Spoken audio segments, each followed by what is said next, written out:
Om Namo Bhagavate Vasudevaya.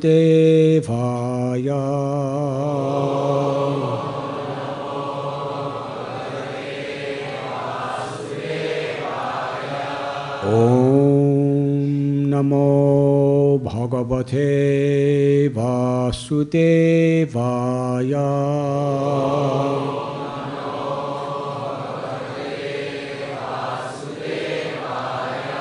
Om Namo Bhagavate Vasudevaya.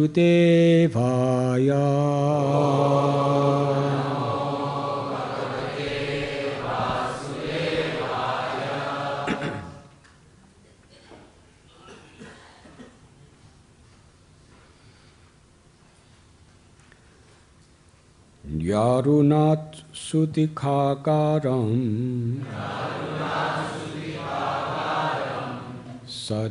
nānāstra-yojitaiḥ. tiryag ūrdhvam adhaḥ pārthaś. cakāra śara-pañjaram. nyaruṇat sūtikā-āgāram. śarair nānāstra-yojitaiḥ. tiryag ūrdhvam adhaḥ pārthaś. cakāra śara-pañjaram. nyaruṇat sūtikā-āgāram. śarair nānāstra-yojitaiḥ. tiryag ūrdhvam adhaḥ pārthaś. cakāra śara-pañjaram.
Ladies.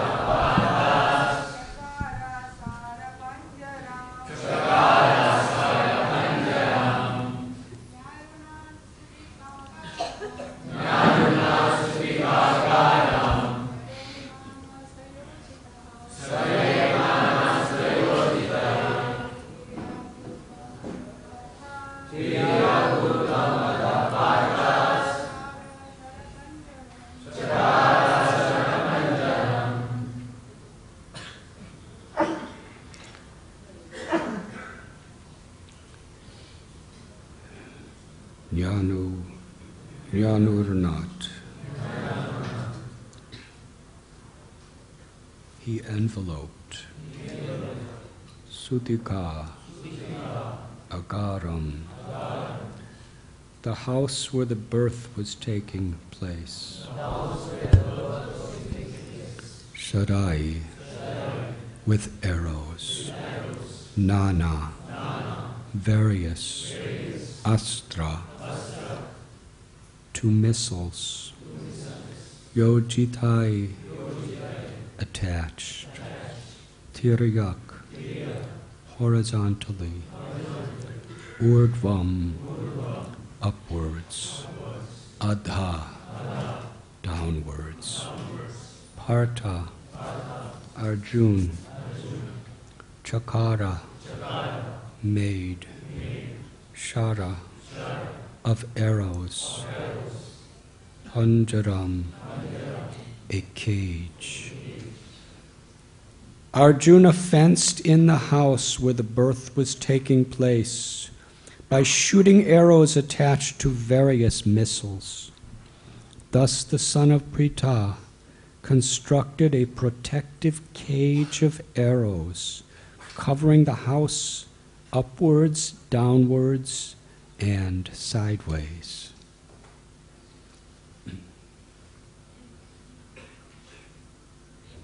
Tata kumara sanjato viprapatnya rudanmuhu sadyo darshanamapede sasariro vihayasa.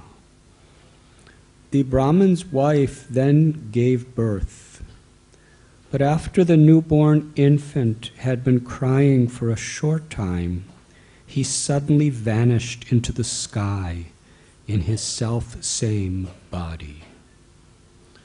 Tadaha vipro vijayam vinindam Krishna sanidhau modyam pashyata me yoham shradadhe kliba katanam. The Brahmin then derided Arjuna in front of Lord Krishna. The Brahmin then derided Arjuna in front of Lord Krishna. Just see how foolish I was to put my faith in the bragging of a eunuch. Na prajumno na nirudho naramo na chakeshavaha yasya seku aritrathum konyastad aviteshvaraha. When neither Prajumna, Aniruddha, Ram, or Keshava can save a person, who else can possibly protect him?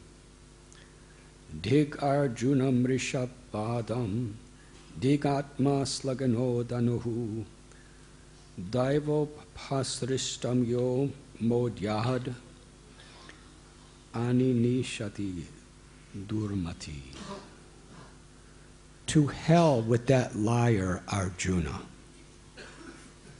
I'm not saying that, I'm reading from Srimad Bhagavatam.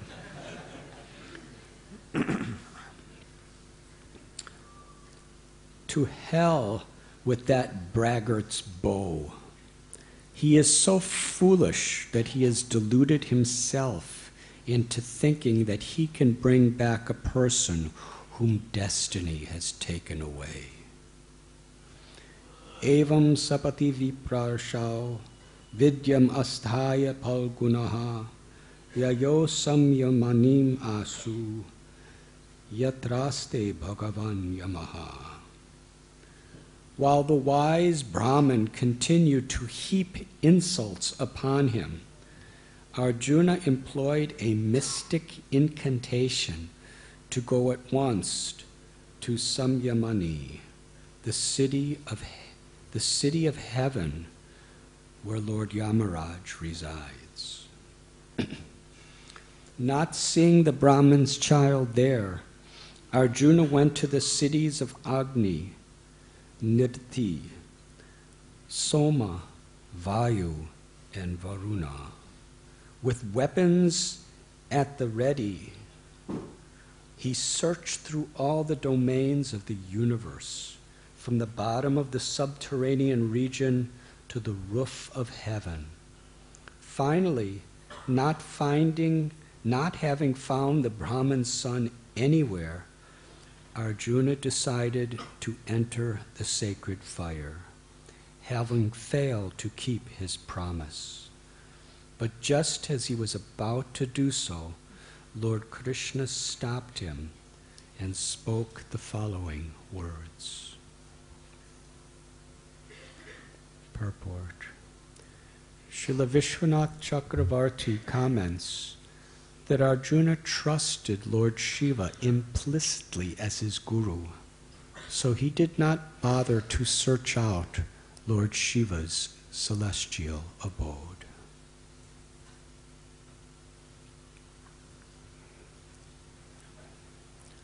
Om Ajnantimidandasya Jnananjana Chalakaya Chakshurun Milidam Jena Tasmai Sri Gurave Namaha Sri Chaitanya Manobhishtam Sthapitam Yena Bhutale Swayam Rupa Kadam Mayam Dadati Swapadantikam Vandeham Sri Guru Sri Juthapatakamalam Sri Gurun Vaishnavanscha Sri Rupam Sagrajathaham Sahakana Raghunathanvitam Tam Sajivam Sadvaitam Savadutam Parijana Sahitam Krishna Chaitanya Devam Sri Radha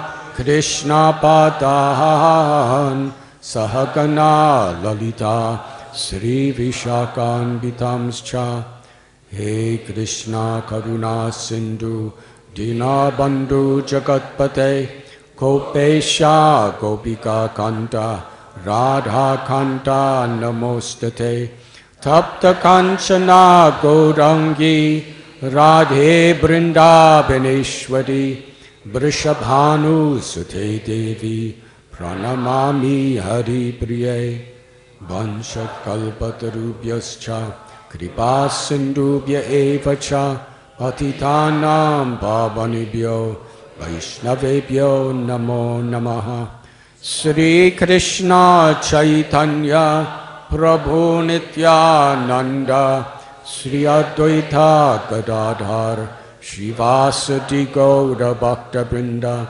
Hare Krishna Krishna Krishna Hare Hare Hare Rama Rama Rama Hare Hare. Hare Krishna.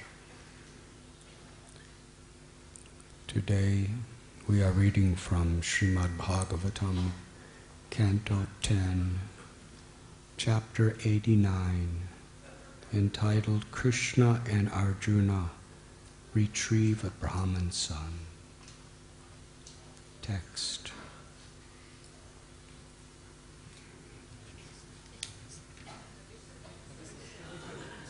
So many texts, 37 through 44.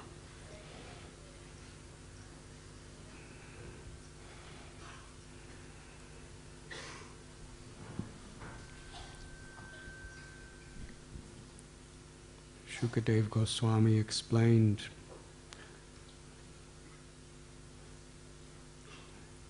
just a few chapters previous the story of the Shamantaka jewel, wherein in the city of Dwarka, where Krishna is Dwarkadish, Dwarkanath, Yadupati, the presiding Lord. It's his own abode among his own family members. He was accused of being a thief.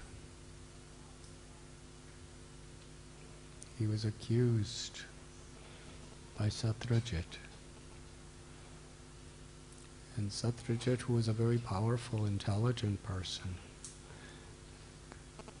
having had the proprietorship of the Shamantaka jewel, he was also extremely wealthy.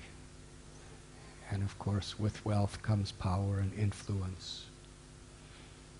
He was spreading these rumors against Krishna. And people were talking all around. Ultimately, Krishna restored the truth. Satyajit, understanding the offense he made, he presented the jewel to Krishna as well as his own beloved daughter, Satyabhama, to Krishna.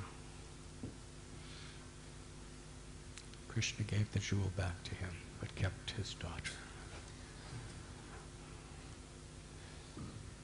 So here we find a similar situation in Dwarka.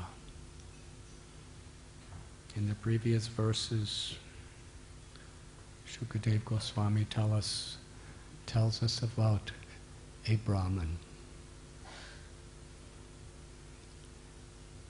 The husband and wife of this family gave birth to a child.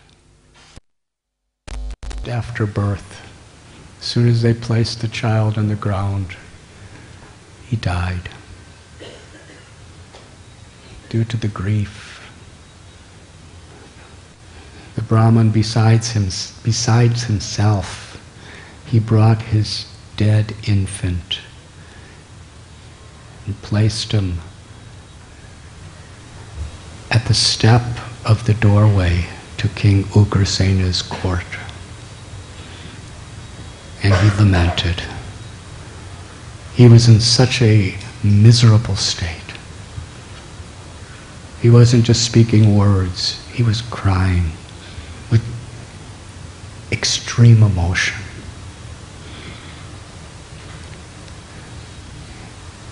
He was declaring that Ugrasena, the grandfather of Krishna, was the enemy of the Brahmins. That he had no power to protect the Brahmins. That he was greedy. That he couldn't control his senses. And that because of this, the whole dynasty of Dwarka was going to go down into hellish conditions. He put all the blame of his son's death on the king.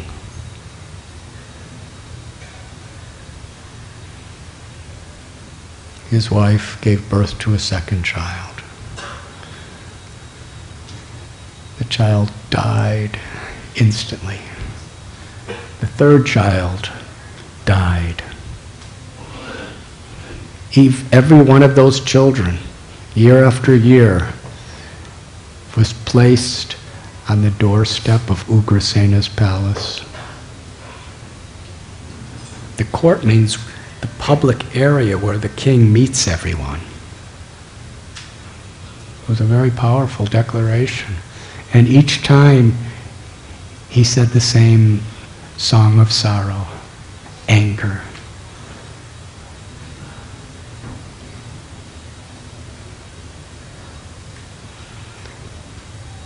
When the 9th of his children died, he again came publicly and put it on Ugrasena's doorstep. And again, in a lamenting tone, he was screaming out his criticism. At that time, Arjuna happened to be with Lord Keshava, and he heard this. He saw what was going on. Please understand, the blasphemy of King Ugrasena was a blasphemy of Krishna himself. He's blaming Ugrasena because you are the king, you are responsible for everyone's well-being. If there's any problem, it's the king's fault. Krishna's Yadupati. He's Dwarkadish. He's Dwarkanath. He's the Lord of all of Dwarka. When the demigods come to Dwarka, they don't come to see Ugrasena. They come to see Krishna. This is Krishna's abode. Krishna created Dwarka. by his own sweet will. When Jarasandha, with so many Akshohini divisions of soldiers, were attacking Mathura, and Kaliyavana was also attacking from another direction, Krishna created Dwarka in the ocean. And when all of the Yadus went to sleep in Mathura, they woke up the next morning in beautiful palaces in Dwarka. There wasn't any need for carrying all of their possessions. All their possessions were in their palaces too in Dwarka. So Krishna is the controller of Dwarka. So indirectly, he's holding Ugrasena, Krishna, responsible for the death of 9 of his children. And he's speaking very loudly from his heart his dissatisfaction, calling him enemies of Brahmins. We praise Krishna. Namo Brahmanya Devaya Go Brahmana Hitaya Cha Jagat Hitaya Krishnaya Govindaya Namo Nama. That the Brahmins are very dear to him, as are the cows.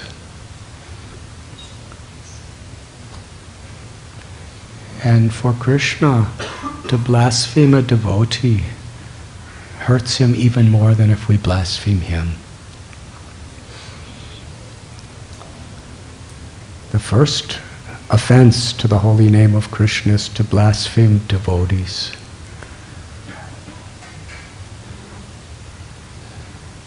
That takes precedent over even saying something against Krishna himself. Mad bhakta puja vyadika. Krishna is more pleased when we glorify his devotees, because devotees are more dear to Krishna than Krishna is to himself. This is a basic principle of Vaishnavism, to understand this. Gopi Bharatur Padakamalayora Das Das Anudas. Sri Chaitanya Mahaprabhu is Krishna himself. Yesterday we celebrated beautiful Ratha Yatra in Shivaji Park.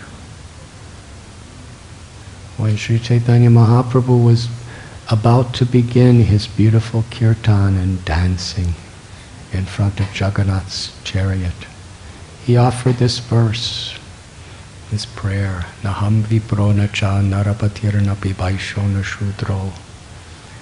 I'm not a Brahmana or a Kshatriya or a Vaishya or a Shudra. I'm not a brahmachari, grihastha, vanaprastha, sannyasi. Kintu prodya nikila paramananda punamratad bhair gopi bharatur padakamalayora das das anudas. I'm the servant of the servant of the servant of the Lord of Gopis, Shri Krishna. Vrindavan Das Thakur declares that the highest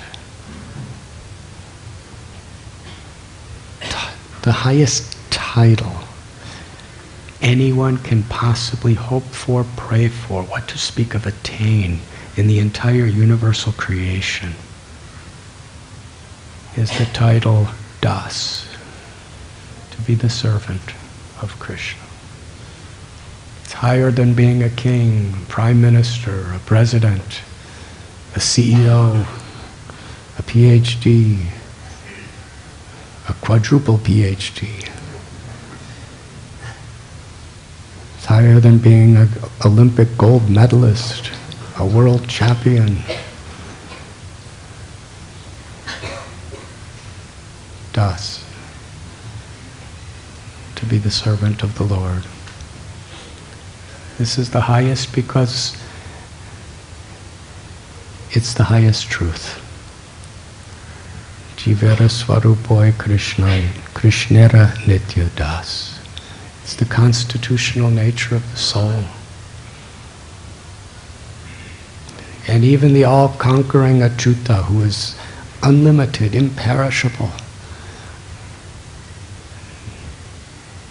Mayadhyakshena prakriti suyate sacharacharam. Who is the source of all material energy. Aham sarvasya prabhavo mata sarvam pravartate. Who's the source of all spiritual and material worlds. The father and mother of every living being. Krishna himself. Sarvaloka Maheshwaram. The proprietor of everything that exists.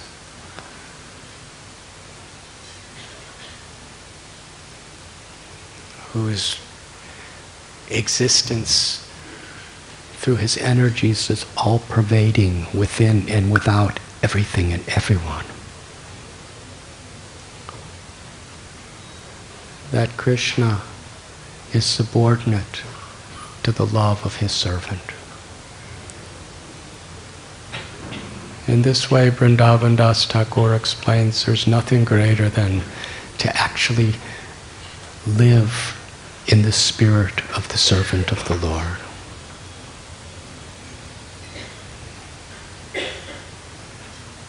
To value any other position is illusion. Srila Prabhupada gave example that the value of 0 is nothing. The value of 10 zeros, 100 zeros, million zeros, you can add them, multiply them. It's still 0. Its value is nothing.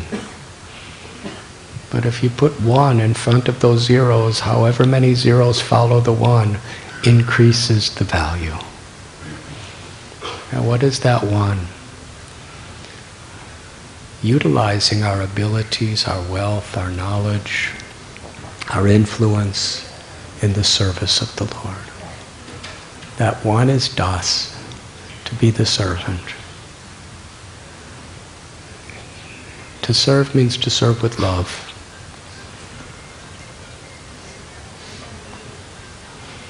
When we speak the word das in bhakti, it doesn't mean like someone in India you may hire to wash your pots, or wash your clothes, or drive your car, or take care of your gardens. That's a type of servant. But das, in this sense, means savai pung sang paro dharmo yato bhaktir dhokshachaya hoitaki apratihata yagatma suprasidati samsadir haritoshanam. To serve without ulterior motives, to serve without conditions of what I'm going to get in return, of whether it's difficult or easy, of who is going to recognize me. To serve as an expression of our gratitude, our faith, and our love for Krishna, for Krishna's pleasure.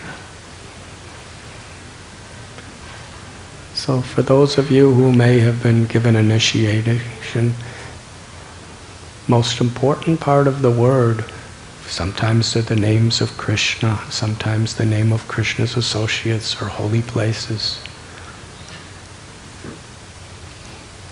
But we are das. We are the servant. Sri Chaitanya Mahaprabhu, he extended this even greater, as the whole Srimad Bhagavatam declares. An even higher post of being the servant of Krishna is to be the servant of the servant of the servant of Krishna. Because Krishna is most pleased when we please those who love him. In the Brihad Bhagavatamrita, when Gopakumar returns to the spiritual world, Krishna, with great emotion, embraces him. Says, you have lived in this world in the material world, and you had to undergo so many trials and tribulations and challenges of every types of varieties, and you remained faithful to me through it all. I am so indebted. I am so grateful.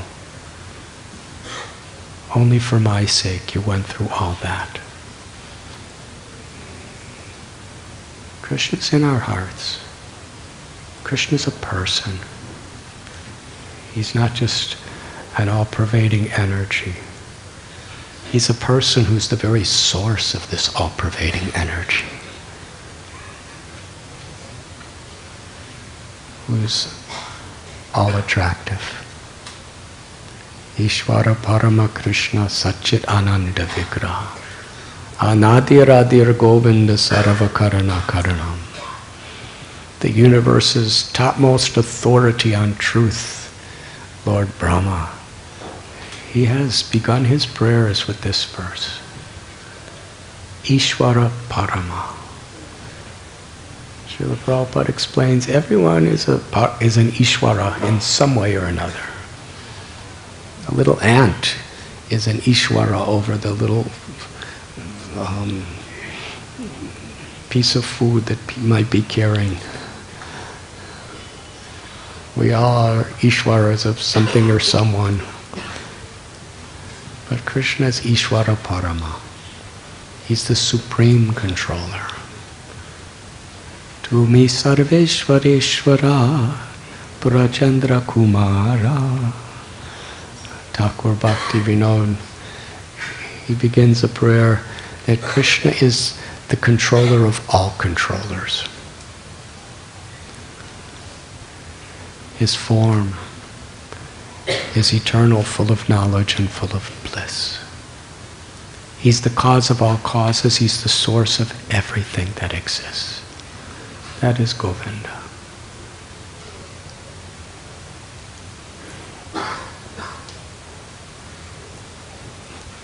The deepest truth of all the Vedas is to understand how Krishna, who's the source of all love, through his Ladini Shakti, Sri Radha,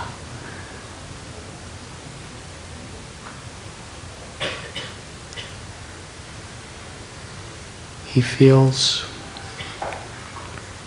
genuinely subordinate to the love of the devotee. That is the power of bhakti. When Krishna comes to this world, he comes to give us what will conquer him. This is an extraordinary concept. Usually people don't like to be conquered. Yada yada hi dharmasya. Krishna comes to this world again and again and again to teach us how we can conquer him. And that's when he's most happy. And how do we conquer him? By showing love and gratitude to his devotees.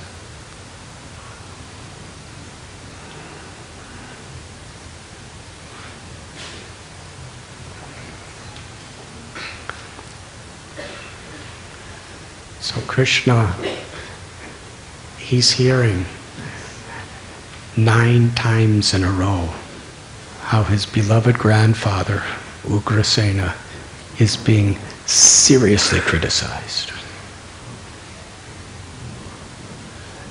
Krishna himself is being criticized. When Arjuna hears this, he has to do something about it. He can't just think, well, you know, I'm just a visitor here, I'm going back to Hastinapur. He takes responsibility. He said, what you're saying is true.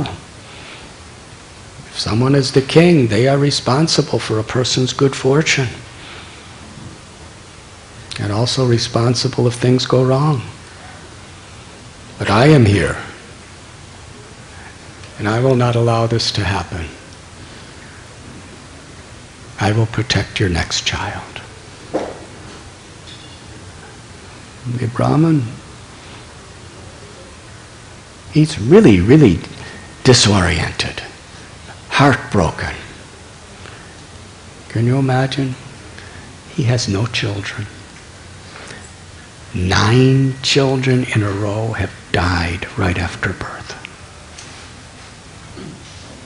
He says to Arjuna, challenges him, who do you think you are? He calls him a bragger. It's hard to even say, but I'm quoting the Brahman.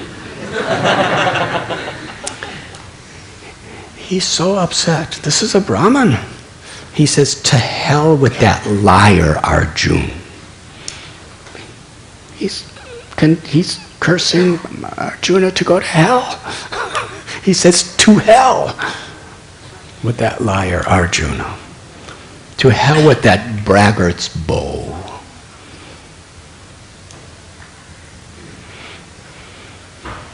And he's saying he's foolish, he's deluded.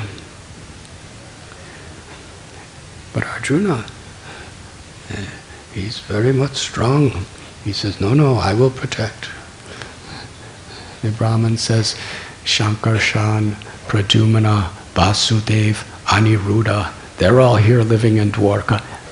They couldn't help. Even Krishna couldn't help. And you say that you can help? Arjuna said, I'm not Shankarshan, I'm not even Krishna. I am Arjuna. And I have the mighty Gandiva bow. I have even passed the test and been given the endorsement of Lord Shiva. I defeated him. And he gave me the mantras of the Pashupat weapons. If I do not protect your children, I vow I will enter into fire and end my life. So the Brahmin had a little confidence when Arjuna said that. Short time later, the Brahmin comes running to Arjuna because he's really desperate. Now it's his 10th child.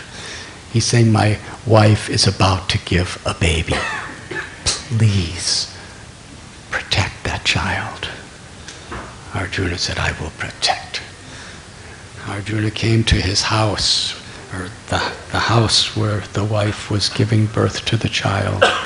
And we have read in today's verses, he's chanting these mantras to get Lord Shiva's blessings. Why? Because he wants to give the Brahman confidence. The Brahman lost his confidence in Krishna. So Arjuna says, I'm going to use Shiva's weapons, Pashupat. And he starts shooting these arrows.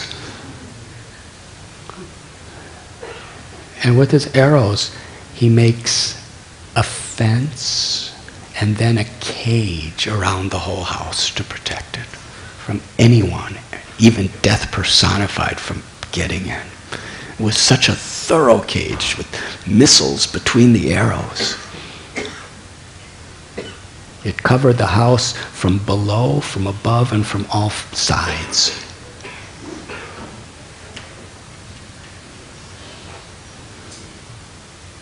And within that well-constructed cage of missiles and arrows, and Arjuna was standing right there with his Gandiva bow, waiting for any danger to come.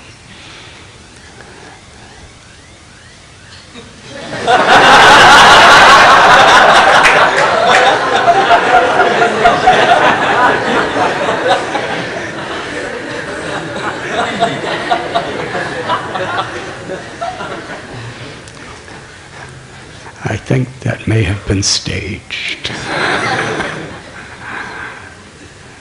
by a higher power. We cannot stage things so expertly as what Krishna can do. So Arjuna was right there. Now this was serious, because when Arjuna says that if this child dies, I will enter into the sacred fire and take my life. That's absolute. He will never... Arjuna was an honest Vaishnava and a Kshatriya. For a Kshatriya, dishonor is worse than death.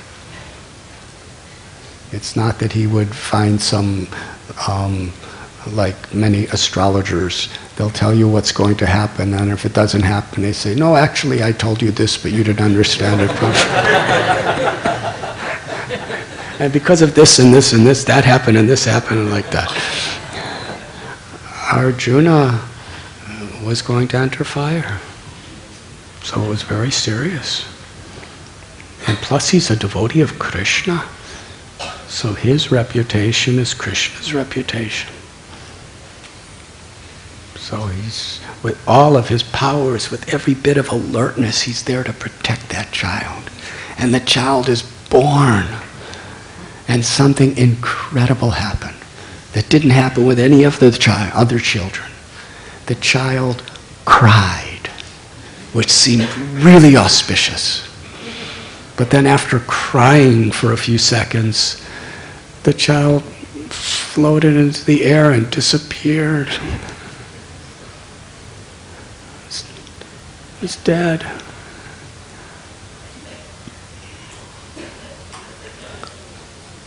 The Brahmin was beside himself.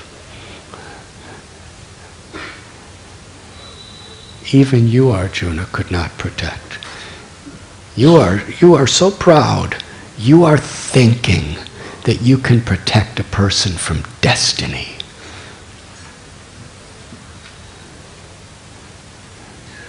Arjuna said, I will find that child. Wherever I have to go, I will find all your children. And with his supernatural yogic powers, he went to the abode of Yamaraj. He went to the abode of Chandra, Vayu, Varuna, Indra, Brahma. He went all over the universe. The only abode he didn't go to was Shiva's. That's what our purport is today. Vishwanath Chakravarti Thakur says, because he was doing it in the name of Shiva, and he was using Shiva's Pashupat mantra for his weapons, it was understood that Shiva's not going to take the child. But he went everywhere else. Arjuna was feeling so distressed, he could not help this person. He actually was really, really in distress, and decided, now I must enter into the sacred fire. Krishna, he tells Arjuna, please don't be distressed about this. Don't be so hard on yourself. Just come with me. And this is the verses to come. But although the verses are coming, I'm going to Eco-Village, so I'm going to speak a little ahead.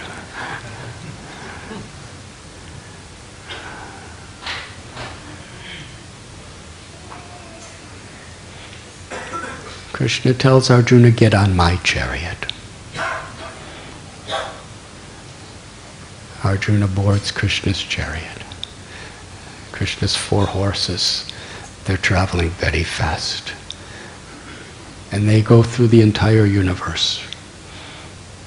And then the layer of the universe is complete darkness.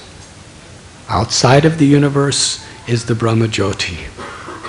Inside the universe is the light of the sun. But in between, it's gigantic area of total darkness. No light at all. So as they come out of the inner part of the sunlit universe, they're going through it's so dark, no one can see anything. And it's really a huge distance. And Krishna's horses, they can't see. Krishna's going, go, go, and they're Total darkness. So nothing is an impediment for Krishna. Krishna releases Sudarshan, his chakra, which is filled with light. And Sudarshan is leading the way in front of the horses, illuminating all directions, and the horses are very happy, and they're just following Sudarshan chakra. And they go through the outer layer of the entire universe and enter into the Brahmajyoti. We just chanted from Brahma Samhita, how from Krishna's transcendental body, this infinite, all-pervading light, the Brahmajyoti is emanating. If you think of it in this way, we can't even imagine. But what is Krishna's body like? If just the halo, the light that's emanating from his body is the all-pervading Brahman. Jnanis, many various types of yogis, their ultimate goal is to enter into that Brahmajyoti, mukti. It's everywhere. It's inside everything. Brahmajyoti inside everything, outside everything. It's limitless. The whole cosmic manifestation is just like a little cloud within the limitless, endless sky of the Brahmajyoti, the spiritual sky. It is all emanating from Krishna's body.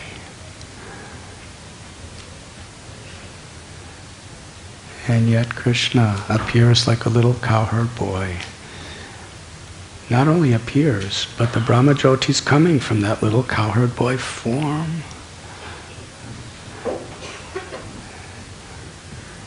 Yashoda Mai is thinking,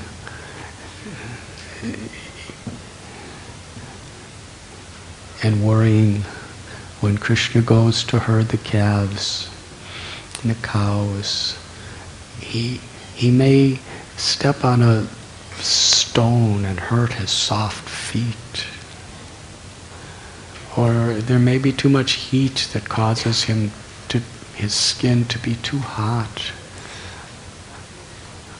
Or a cow may step on him, or a bull may accidentally hit him with his horn, or there's monkeys around, they may scratch him or bite him. And there's dogs and cats that might hurt him.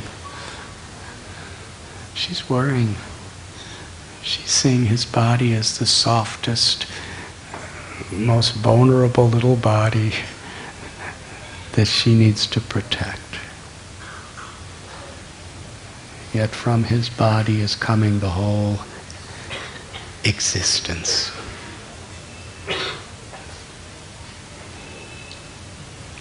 So they enter into the Brahmajyoti, and Krishna keeps going through on his chariot until they ultimately come within this limitless ocean of light. The Srimad Bhagavatam tells that Arjuna, he couldn't even keep his eyes open. The light was so bright. He had to close them. And then he saw within that light magnificent palace that was the source of all this light. So many beautiful jewels, and within the palace is Anantashesha. This limitlessly beautiful serpent. It's hard for us to imagine a beautiful serpent. But that's because we don't have transcendental vision. The little serpents that are around us, they're not really so beautiful. In fact, usually serpents, they cause us to be very much afraid.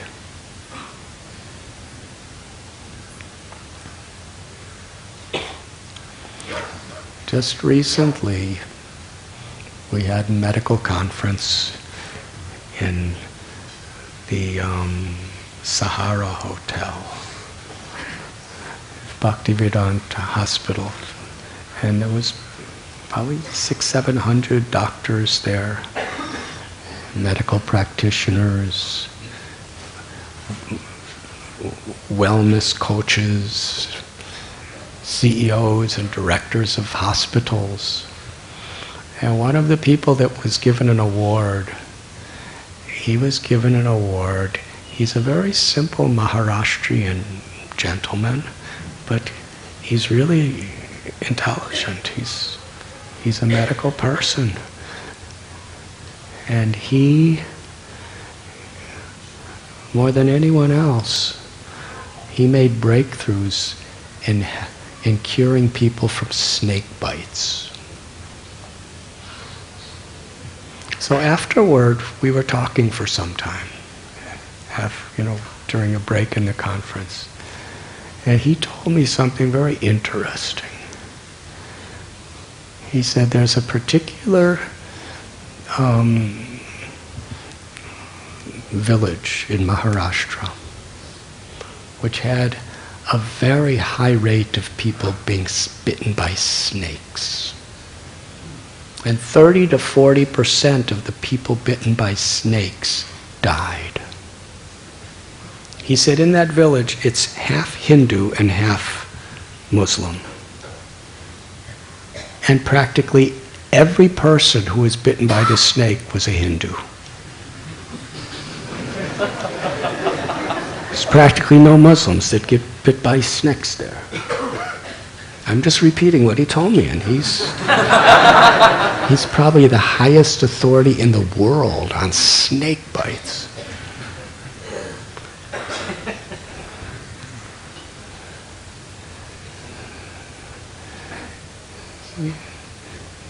So for those of you who are very proud of your Hindutva,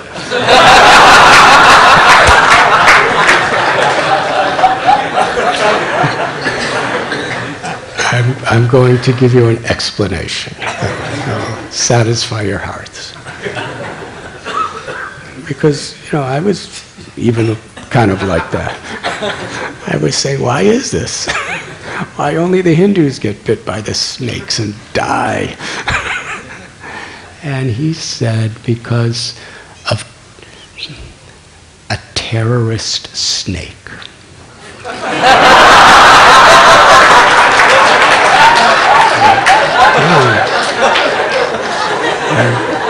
This is exactly what he told me. Sometimes Swamis are known for using imaginative ways of explaining things, but I'm telling you exactly what the authority told me. He said because of the terrorist snake. And he went in graphic detail about how this snake was a terrorist. And he started explaining the strategy of how terrorists work.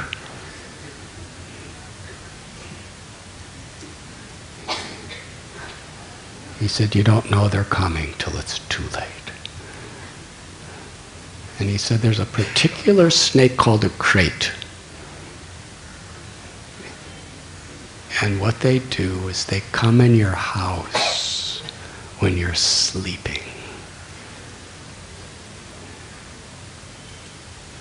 And they bite you. But they don't leave marks.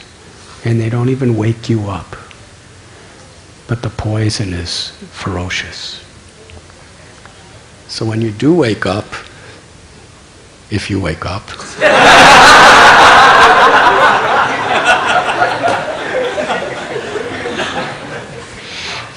while I'm telling this story, I'm simultaneously trying to think of how I'm going to connect this to this.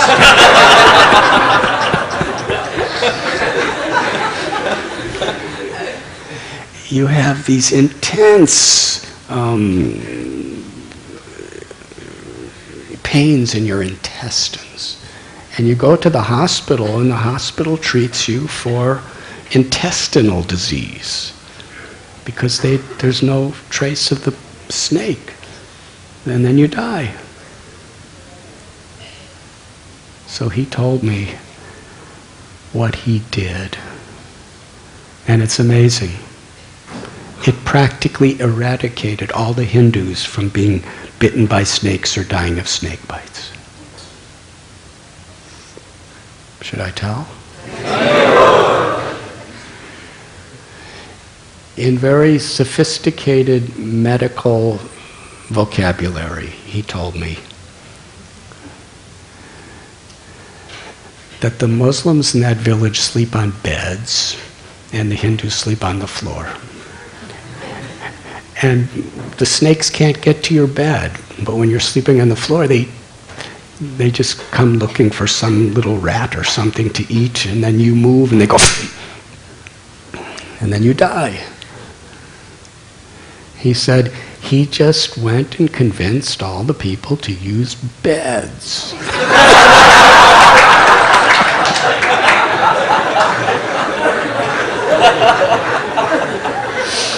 No, I don't want to corrupt our brahmacharis. Because even I sleep on the floor here. But there's no crates here. At least not that we've seen. And then he went to the hospitals, and he went to every hospital in that village and said, if anyone comes with these intestinal things, don't treat their intestines, give them anti-venom serums. And he told them which ones to give. And in this way, there's practically no bites, and almost no one dies even if they do.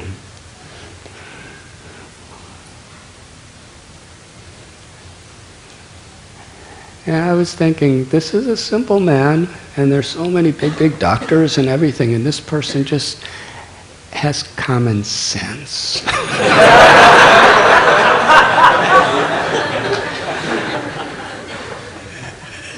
And common sense really works. And I told him, why don't you come to our eco-village and teach everyone all these? So he's, yes, I will come. So, to make the connection, snakes, people, when they look at, we don't like to see snakes because they represent death. They cause fear. But here is Anantashesha, and he's a serpent, and he has thousands of hoods, and each hood has 2 eyes. But yet, he's infinitely beautiful. When you see Anantashesha, you don't feel fear. You feel total, eternal protection.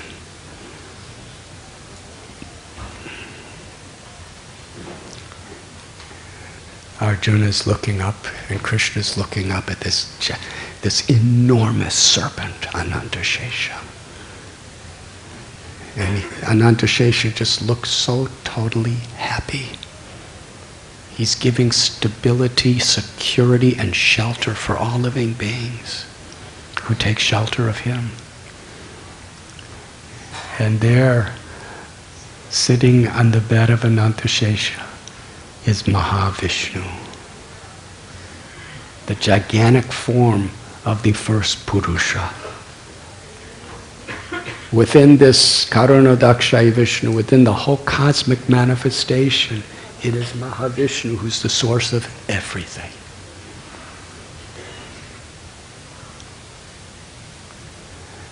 Krishna bows down to Mahavishnu. Arjuna bows down to Mahavishnu. And then Mahavishnu smiles. And he's so happy to see Krishna and Arjuna. He says to Arjuna, actually, I'm the one who took all the 10 children from the Brahmins. I took them for one reason only, because I wanted to see Krishna. And I wanted to see you. So you came here, and now I'm seeing you.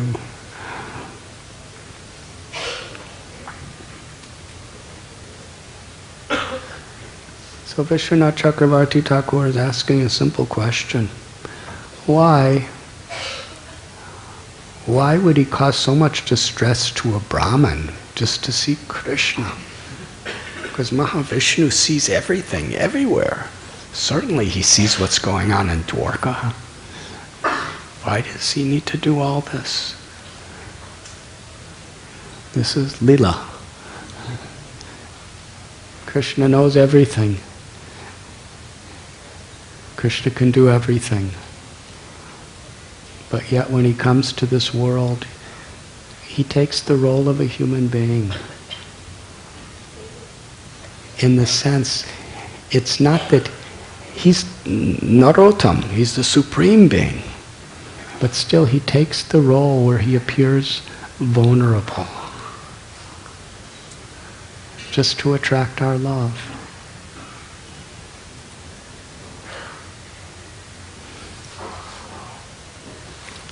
Krishna was in the coils of Kaliya, and he seemed completely trapped. For quite a long time, he was just without movement. And this is another serpent, Kaliya. If Kaliya comes, it doesn't matter whether you're sleeping in a bed or the floor.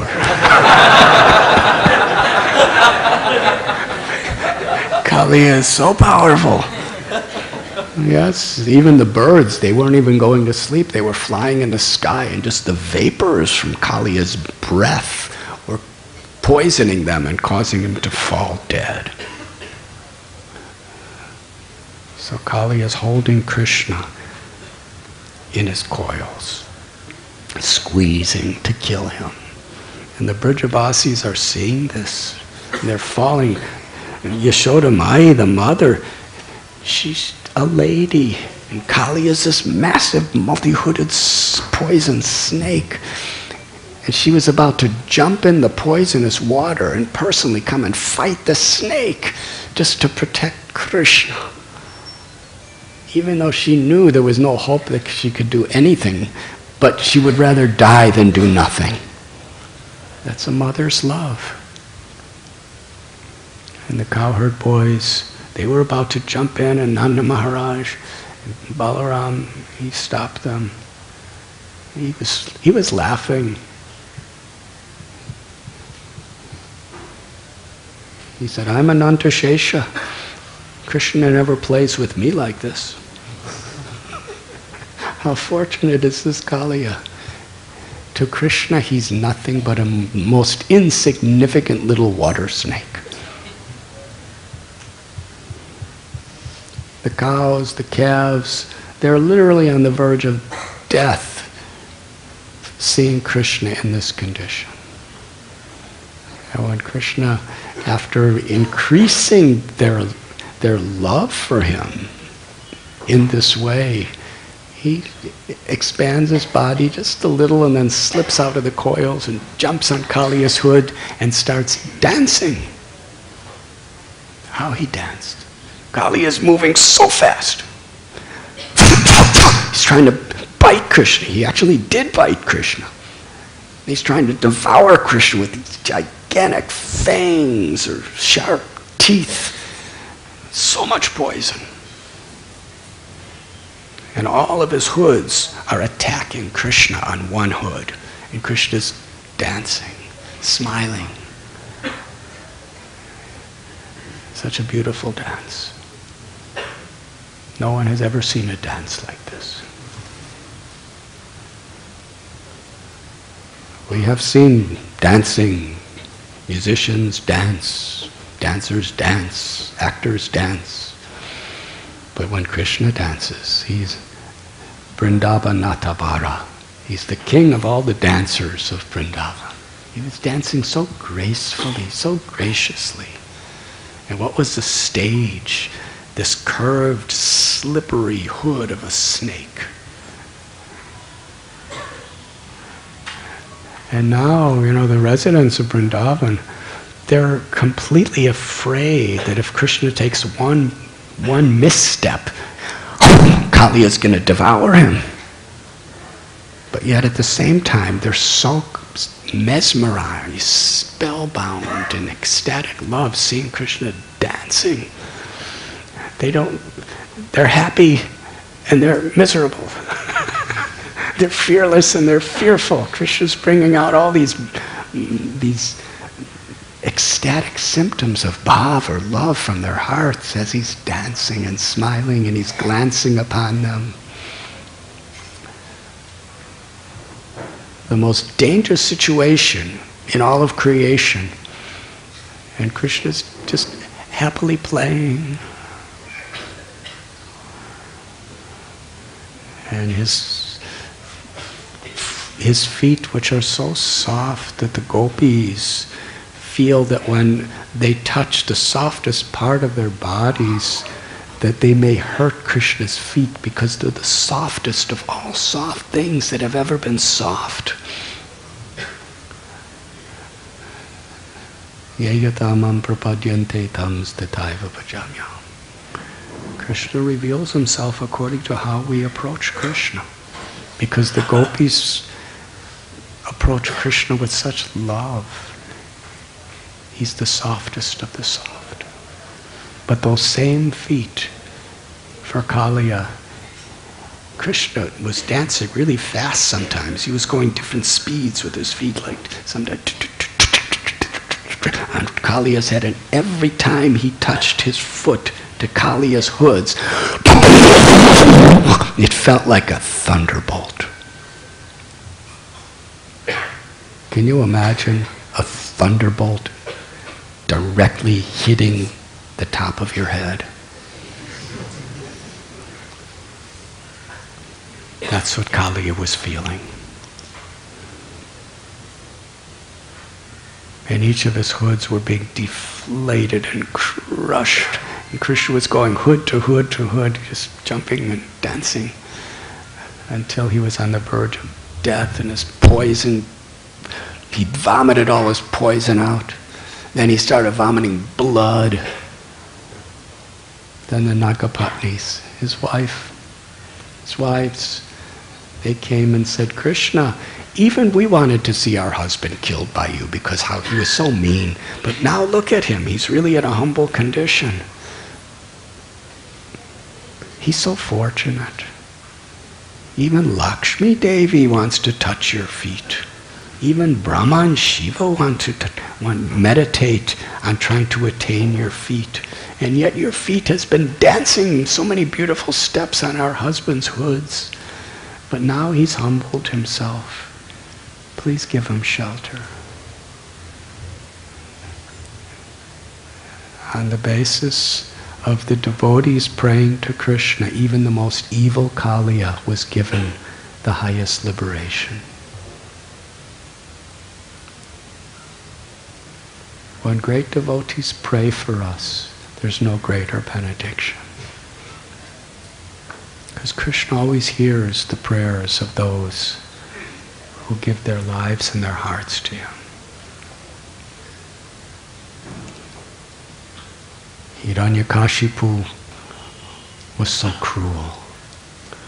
But yet when his little 5-year-old son Prahlad prayed, Krishna, please give him liberation. Narasimhadev, who's an expansion of Krishna. Little Krishna didn't change his form, he just danced. Narasimhadev, he was very fearful. But because of Prahlad's prayer, Lord Narasimhadev gave Hiranyakashipu liberation. And he told Prahlad, not only Hiranyakashipu, but 10 generations in the past and in the future, they will, of all your relatives, they will all get liberated because you have taken shelter of me.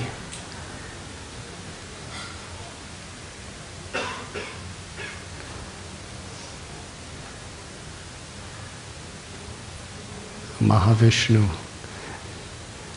he is telling, He's in everyone's heart.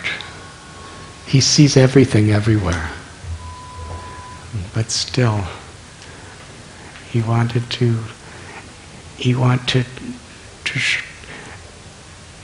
Krishna to come to his abode with Arjuna.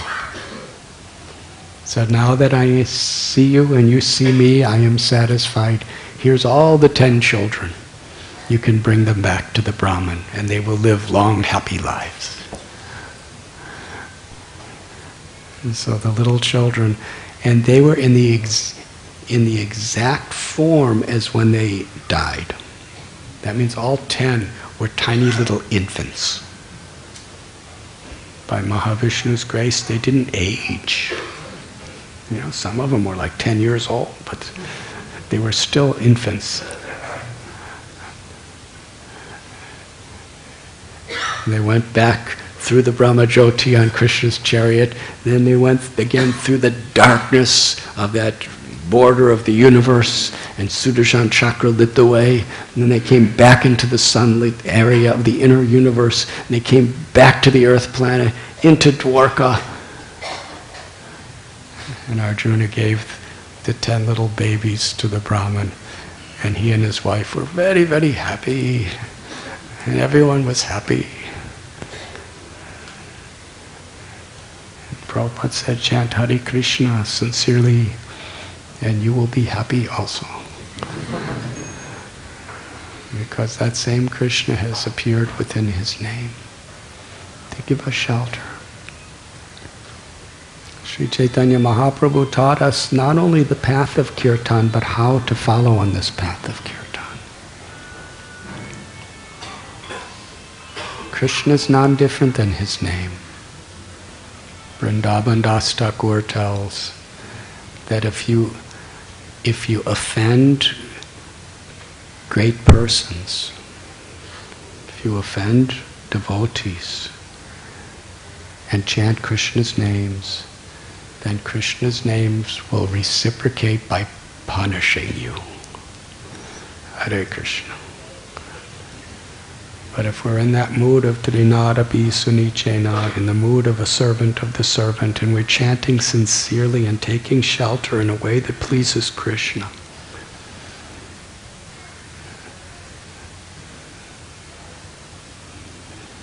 then we will find the full shelter of the absolute Supreme Personality of Godhead, the source of Anantashesha, the source of Mahavishnu. Even Mahavishnu wanted to see Krishna.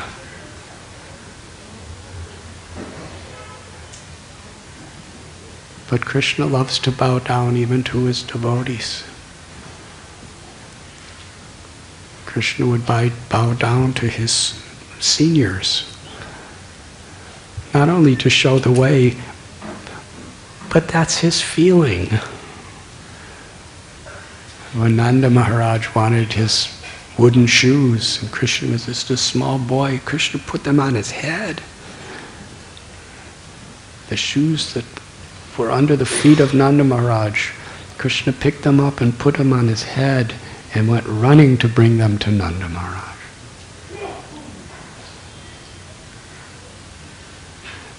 And he explained to gopis that even in the entire span of Brahma's lifetime, with all I have, I can never repay you for your love.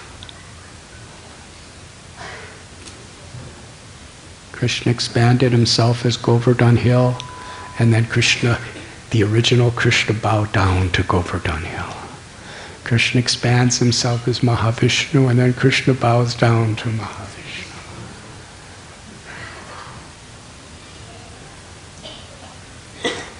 Kali Kali Namarupe Krishna Avatar. And Krishna has expanded,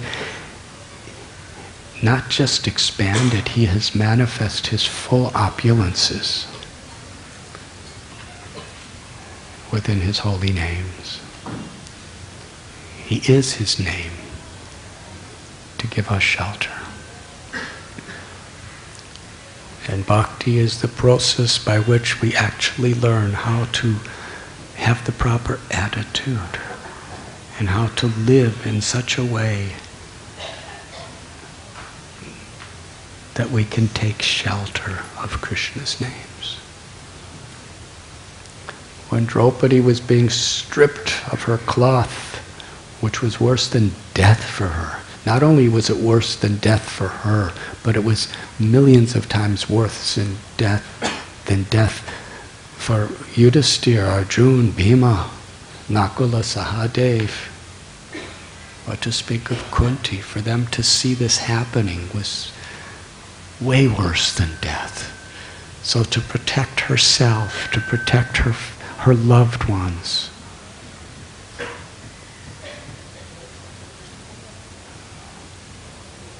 as she was being stripped by Dushasana, she wasn't like Hare Krishna, Hare Krishna, Krishna Krishna.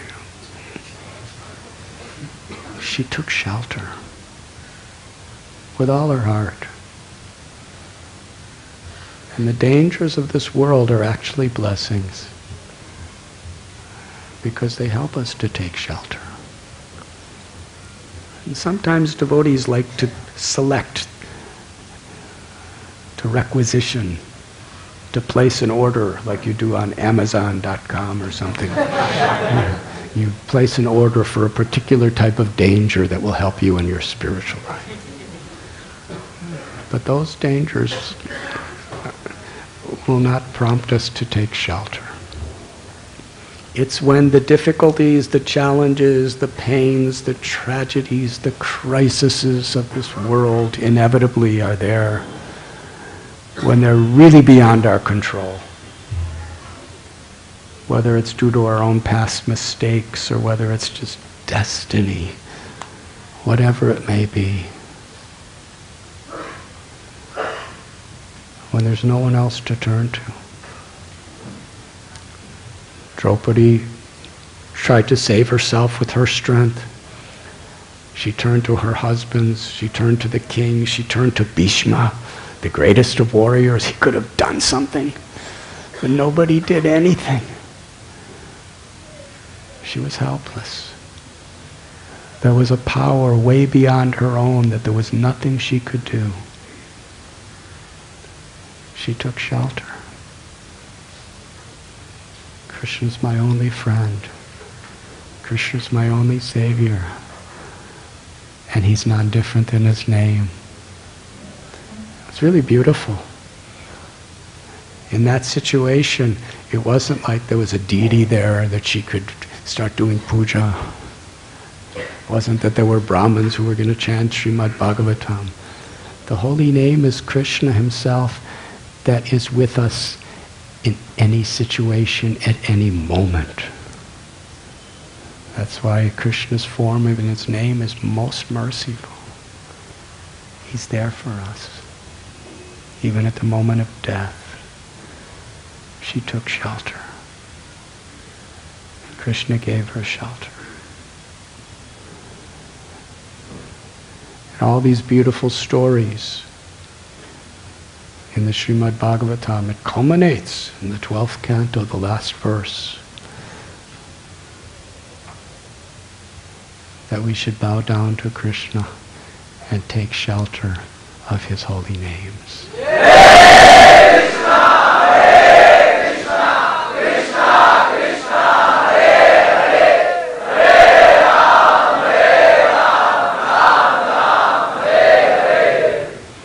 And in this sense, the dangers of the world are actually blessings. And the more difficult they are, the more impossible they are, the more, if we just are sincere, they help us to really wholeheartedly take shelter of Krishna. And when we see other people suffering, it breaks our hearts. We want to, more than anything else in all creation, the greatest joy is to awaken within their hearts the understanding that they too can take shelter of Krishna in his holy names. Is there any questions? Yes, Ananda Vrindavan Prabhu. I've been feeling such separation. from your questions. Maharaj, after spending some years in devotional life, we come to some very serious conclusion that it is only the causeless mercy of Krishna that is going to give us the highest destination. And we understand that this causeless mercy in Krishna is an autocrat. He can give it or he cannot give it. And we have no rights to demand. Finally, if we see to it that whatever the standard that Krishna is expecting from us, we will not be able to reach to that standard. It's only the causeless mercy that is going to help us to get out from this mess. And we have come to a conclusion also. It is very easy to enter in this material world, but it's extremely difficult to get out from this material world. In that situation, when we know that it's only a causeless mercy, plus Krishna is an autocrat, he can give it or he cannot give it. We are just like a beggar. If you can give it, it's well and good. If he doesn't give it, you have to go on struggling for hundreds of births and just have to wait for it. But in spiritual life, we see sometimes some examples that gives us tremendous encouragement, and some places we get discouragement also. There are some great souls like Bharat Maharaj, like Chitraketu Maharaj, like Indradumya Maharaj. Now these great souls, Maharaj, they have really given perfect Krishna consciousness. They have really come to a very nice standard of Krishna consciousness. But Krishna being an autocrat, Krishna told him you have to take one more birth. And nobody can argue whatever Krishna says, we have to agree it. So nobody had argued it, and they had taken another birth, and then they got a destination. On the other hand, we know the cases of Ajamil. Now Ajamil also had done lots of, if you see compared to Ajamil and other these great souls, Ajamil had done much more wrong things compared to these great souls. Yet Krishna gave on very same birth only itself, Krishna gave destination to Ajamil. So on one side, Ajamil got a destination in the same lifetime, but these great souls had to take birth also once again, although their spiritual life was much more better than Ajamil. When we see these things, we get frightened that after all, we are Krishna is autocrat and we are a helpless devotee, and causeless mercy is the only case. So we just wanted to, Maharaj, I wanted to know it. How can we say that, how can we find out, finally no doubt, Krishna, whatever he says, we have to accept it. But how can we check it out that Krishna gives us the case of Ajamil but not like the great souls, because we don't want to come back in this place. It's such a miserable place. Again to come back, who knows what is going to happen, and to finish it off. But we are helpless. We have no hope to get out from this mess. But we want to get out and we are helpless. And causeless mercy is the only case. So can you just tell us how to see to it that Krishna in this juncture take us out in this lifetime itself and not want us to take birth again like other great souls? That was wonderful. Thank you.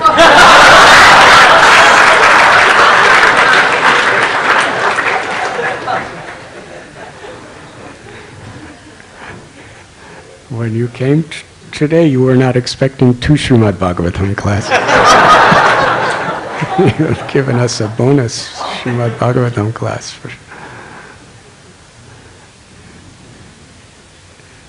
Srila Prabhupada appealed to us to be sincere. To be serious, to be sincere, to practice devotional service without ulterior motives. So if we are sincere, Krishna will do what's best for us. Whether like Ajamil also, he didn't get to go back to Godhead right then. He just saw the Yamadutas, and that really made him serious. That was worse than death. You know, people die.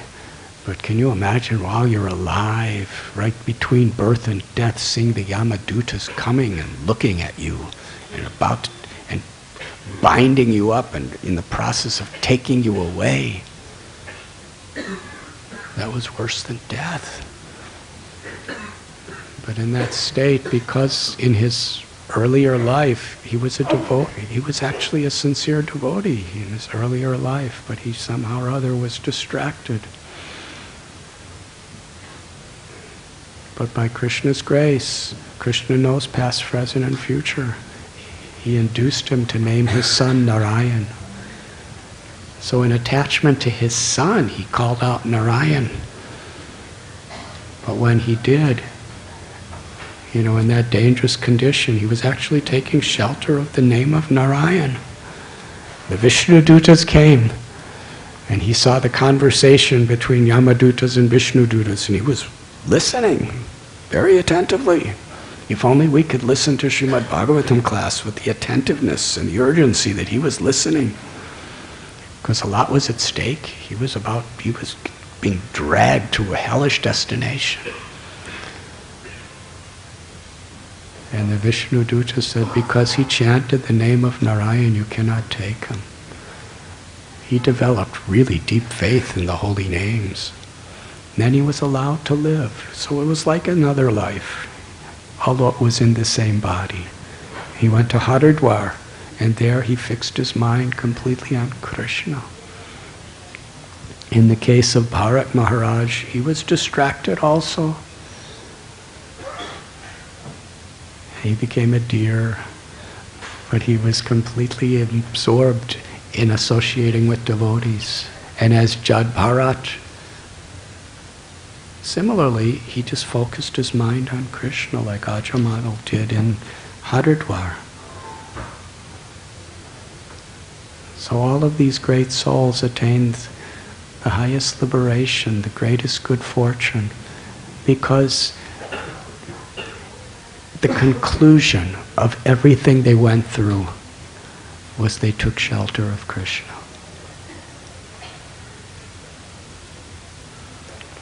With sincerity. Ananyas chintayan tomam ye jana parugapashate tesham nityavayuktanam yogakshemam vahamyam. Krishna tells, if you take shelter of me, I'll preserve whatever little you have, and I'll carry what you lack. Krishna will be there for us, but it's important that we're sincere. We're grateful, we're humble, we're sincere. We give up our hopes in all these material promises. This is actually a very important symptom of sincerity on the path of devotion. That the world is giving so much promises for shelter. If you get this, if you have that, if you are this, then you'll be happy. If you get this money, if you get this skill, if you get this position, if you get to this place, if you have this iPhone, if you have this computer, if you have this car, if you have this house, if you have this furniture, if you have this dress, if you have this jewelry, if you have this fame, if you have this gold medal, there's limitless promises of what will make you happy in this world.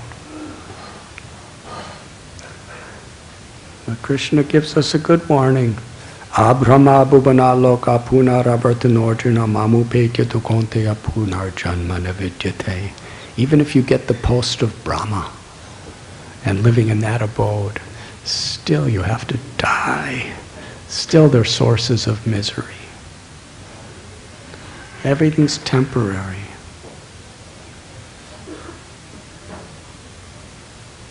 So to be sincere is to have this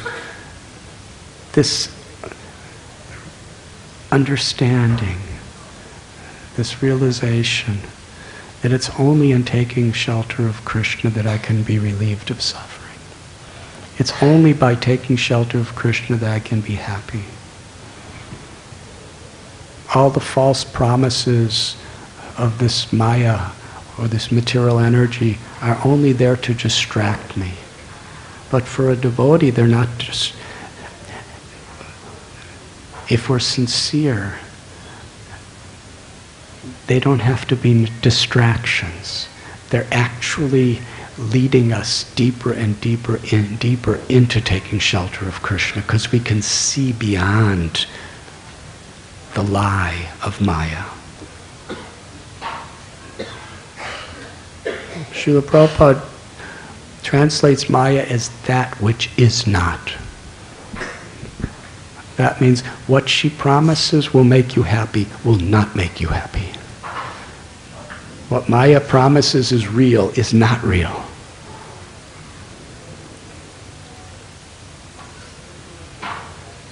And after so many births of going through it, when we're really sincere, we don't want those things anymore. We may need them to live in this world. We can use them in Krishna's service. But real sincerity is when we come to the conclusion that only Krishna can save me. Only loving Krishna can bring any real happiness. And we see other people in this world suffering. Sometimes it's our friends, our relatives, people in general. We see the suffering, we see death. People are oppressed by tyrants, by war, by disease. And we understand, whether we sleep in a bed or not, the snake of death is going to bite us. The only serum that can Enechi Ashadi Maya Nashi Bodolaki Harinam Mahamantra Lao Tumimaki. It's the serum that could rescue us forever from the snake bite of death and suffering. Chanting of God's names. But we need to take shelter.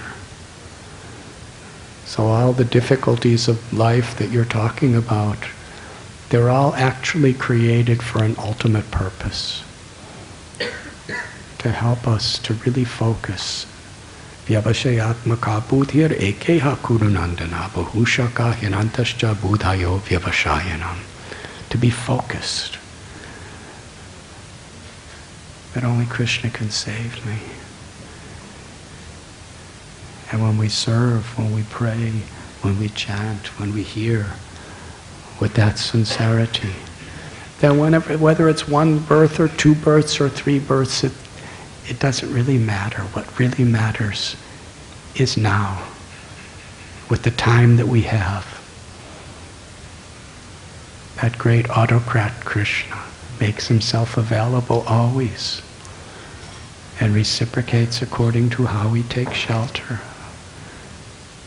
If we're taking shelter of Krishna, but we're also taking shelter of so many other things of this world, and yes, we have to come back again and again until we come to that conclusion.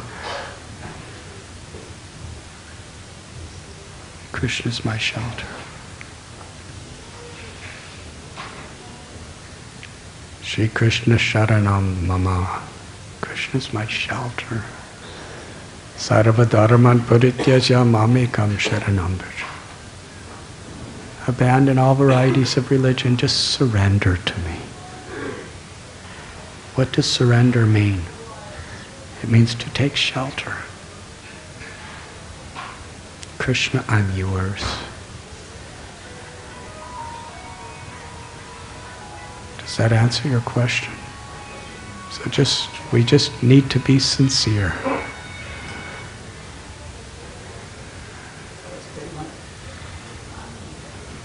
Can we, at least, of course, we have no rights to ask Krishna.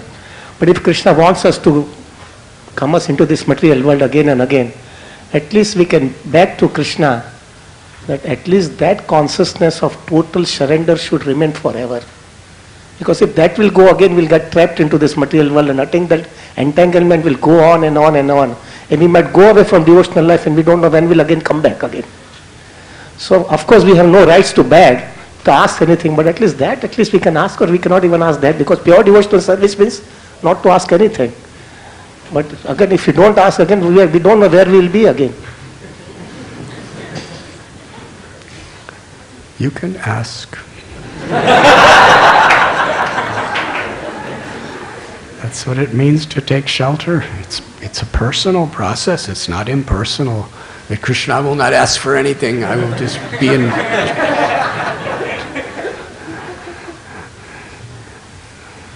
When dangers come, Krishna save me.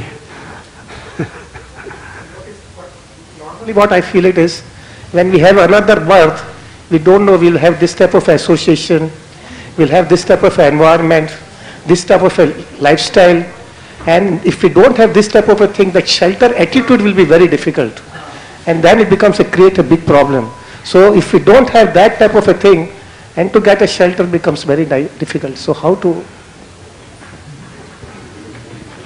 If any of you who are new to this temple, if you ever think that Ananda Vrindavan Prabhu's questions will come to an end,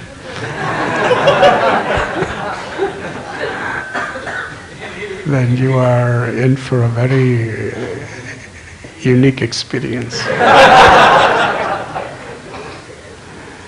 What does it mean to take shelter? That Krishna, ultimately I understand that you know what's best for me.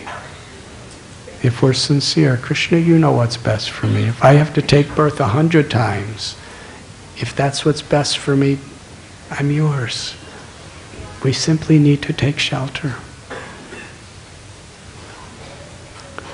With faith. That is why nānāstra-prayeshu bhadreshu nityam bhagavati sevaya. When we hear Srimad Bhagavatam, we hear the prayers of those who are truly taking shelter. We see what they're going through. There are acharyas who are teaching by their examples. And we have faith in Krishna. We're not the controllers, but we do have free will. And we do have some control of our free will. And through whatever lessons of life we have to go through, we take shelter of Krishna. And know that's all there is. And we, as our love for Krishna, ashlisya vapādaratam panashtumam, Chaitanya Mahaprabhu says, Krishna, if you like, you can trample on me.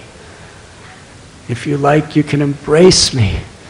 If you like, you can make me broken-hearted by not being present before me. You have every right to do anything you like to me, because you are my Lord unconditionally. That's taking shelter. That's the mood Chaitanya Mahaprabhu taught. We chant Krishna's names. We live in this world. We just do our part with complete trust that Krishna knows best. I'm yours.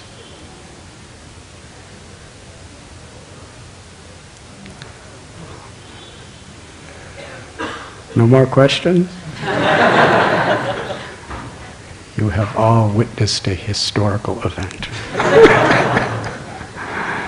Thank you very much.